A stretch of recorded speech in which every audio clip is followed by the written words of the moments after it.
নমস্কার বন্ধুরা, তো সবাই তো সন্ধে হলে একটা টিফিন করে। আমার তো খুব খিদে লেগে গেছে, আমি তো একটা টিফিন করবই। আমি কীরকমভাবে টিফিন করি তো তোমাদেরকে সবাই জানাবো। তো তাই আমি সাইকেলটা নিয়ে বেরিয়ে পড়লাম। তারপরে বাবার কাছ থেকে টাকাটা নিয়ে এখন চলে গেলাম কেলোদার দোকানে। এটা হচ্ছে ইচাপুর চৌমাথা 4 রাস্তার মোড়ে।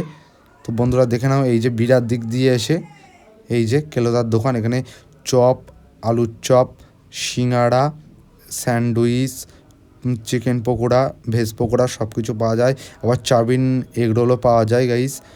তোমরা ভিডিওটা দেখতে থাকো। তো আমি দুটো সিঙ্গাড়া, দুটো ভেজ চপ নিয়ে নিলাম। নিয়ে দেখি আমার সাইকেলে হাওয়া নেই, তাই মোস্তানের কাছে হাওয়া দিয়ে নিলাম খোকন কাকার দোকানে এসে। তো সামনের চাকাটা একটু পাম্প দিয়ে নিলাম ভালো করে, সাইকেলে পাম্প থাকছে না বলে। তো এই যে দুটো সিঙ্গাড়া, দুটো ভেজ চপ নিয়ে নিলাম। তো ভালো করে আমি এখন এইভাবে টিফিন করি সুন্দর করে। রোজ সন্ধেবেলা চা খাবো আর এইভাবে খাবো ঠিক। চাটা লাস্টে খাই গাইস, তোমরা তো বুঝতেই পারছো।